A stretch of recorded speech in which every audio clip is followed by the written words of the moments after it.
Hello everyone and welcome back to Hero RC. I'm Robert. Same day, just a few minutes later from the last video. And in the picture I have Blue Boy.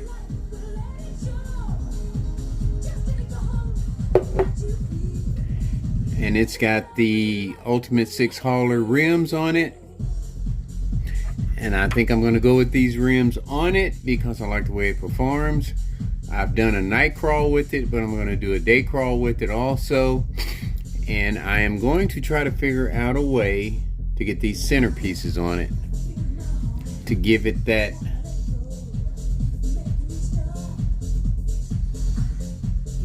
big truck effect. You know what I mean? Because they look good on there. I really like those rims on there. They look nice on there and they performed well on it, on Blue Boy. So I'm gonna go with that and see.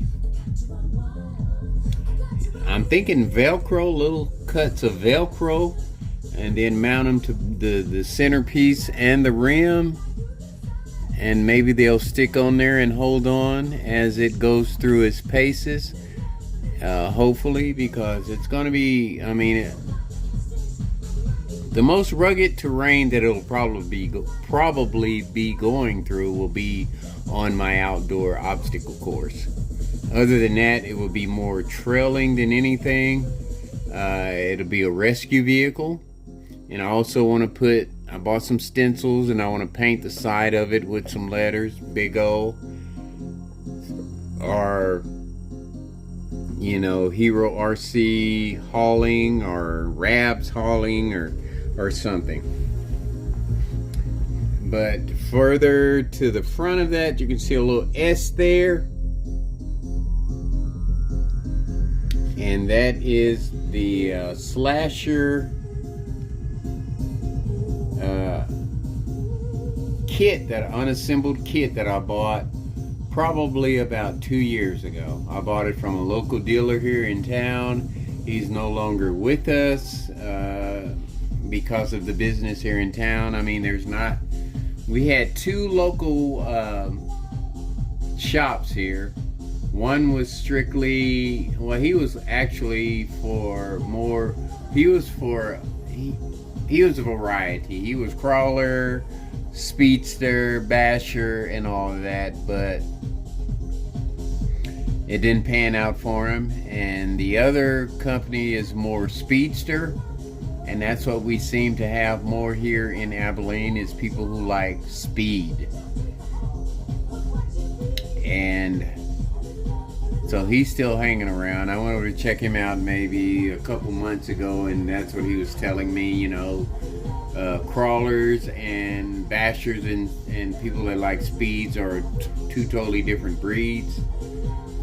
So he had more of the speedsters and bashers than anything. He even has a course on on the inside of his business that has a track for fast cars. And so he went that route because that's what the business leaned more towards. But here I have a track slasher in the picture, and like I said, I bought this a couple years ago. It's an unassembled kit, and I went on and purchased the Firma Spectrum brushless setup, 110 scale, 400 kV motor with the ESC combo, and that's what I'm going to put in this vehicle. Now, when I'm going to get to it and start putting it together, I'm not sure, but it's in the near future. It has been up under my garage here. This garage is a 4x8 floor, plywood, set on top of a 4x5 table, 4.5 foot table, I want to say, maybe 5 foot table. No, it's 4 foot table times 2 going that way, and then 8 foot going the long way.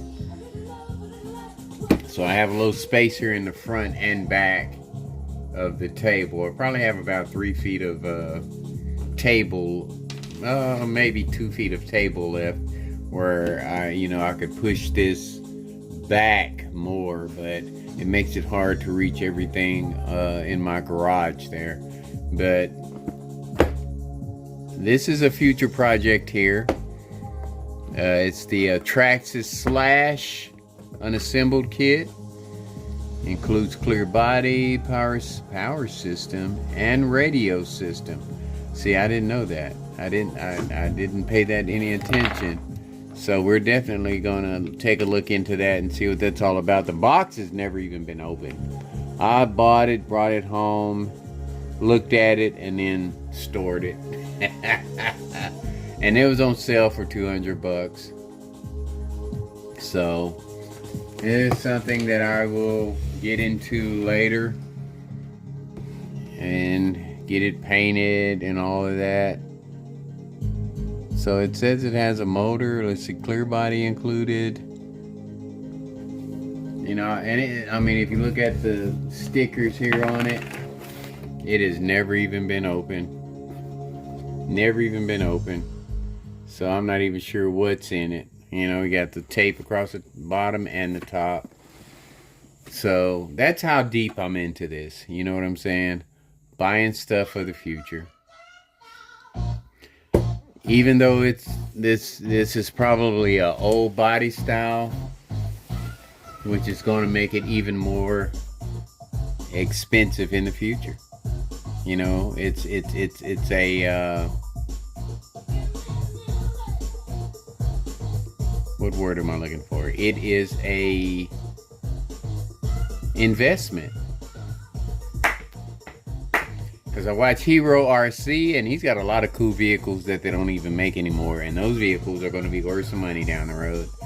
So that's the way I'm looking at this too, as everything that I buy now and I hold on to for years and years will be worth money down the road, because they only make, if I'm not mistaken, and from what I've seen, the vehicles that these companies produce are only good for a few years, and then they come out with new stuff, and then they discontinue other vehicles.